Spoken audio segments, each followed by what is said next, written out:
दिनै 17-15 आगस्ट भारत उदांस्रि सान आरो दिनै 15 आगस्ट खालाराव भारत नाङैनो गोजोनै फालिलाङो।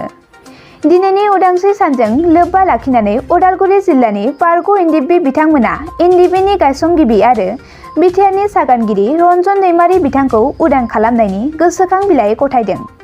लोगोसे जोंनि खौरांनि गेजेरजों खावलायबावोदि रन्जन दैमारि बिथांजों जेसेबां एनडिएफबिनिफ्राय जेल जानानै दं बिथांमोनखौ थाबैनो उदां खालामनांगौ होनना फोरमायो। আজি আমি 75th ইণ্ডিয়ান ইণ্ডিপেণ্ডেণ্ট ডেট উপলক্ষে ওদালগুৰি ডিপুটি কমিশ্যনাৰৰ ওচৰত আহি মেমৰেণ্ডাম আমি ছাবমিশ্যন কৰিছোঁ। সেই ওদালগুৰি ডিপুটি কমিশ্যনৰ থ্ৰুৰে Assam chief minister doctor Himanta Biswa Sarma আৰু ভাৰতৰ হোম মিনিষ্টাৰ অমিত শ্বাহ লগতে অসমৰ এডিজিপি ডাঙৰীয়া তেখেতলৈ আমি মেমৰেণ্ডাম ছাবমিট কৰিছোঁ।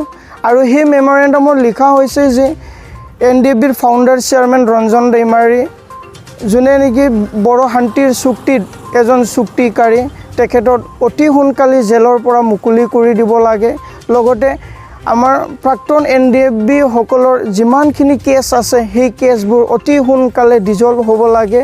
আমাৰ ওপৰত জেনেৰেল এমনেষ্টি দিব লাগে। সেইটো দাখিল কৰি আমি মেমৰেণ্ডাম ছাবমিট কৰিছোঁ। আশা ৰাখিছোঁ আমাৰ সেই মেমৰেণ্ডামখনক অসম চৰকাৰ আৰু ভাৰত চৰকাৰে সন্মান জনাই আমাৰ দাবীখন পৰিপূৰ্ণ কৰিব। আহি থকা দিনত আমিও যেন ভাৰতৰ নাগৰিক হিচাপে সেই স্বাধীনতা দিৱসক আমিও যেন পালন কৰিব পাৰোঁ বা আমিও যেন ভাৰতৰ নাগৰিক হিচাপে এই ভাৰতবৰ্ষৰ আণ্ডাৰত থকা অসমত যেন জীয়াই থাকিব পাৰোঁ শান্তিভাৱে। সেইটোকে আমি অনুৰোধ কৰিছোঁ। আৰু আহি থকা দিনত যদি আসাম চৰকাৰ আৰু ভাৰত চৰকাৰে আমাৰ দাবীক যদি অতি সোনকালে ফুলফিল কৰি নিদিয়ে তো আহি থকা দিনত হয়তো আমি চৰকাৰৰ বিৰোধী আন্দোলন কৰিবলৈ বাধ্য হ'ম।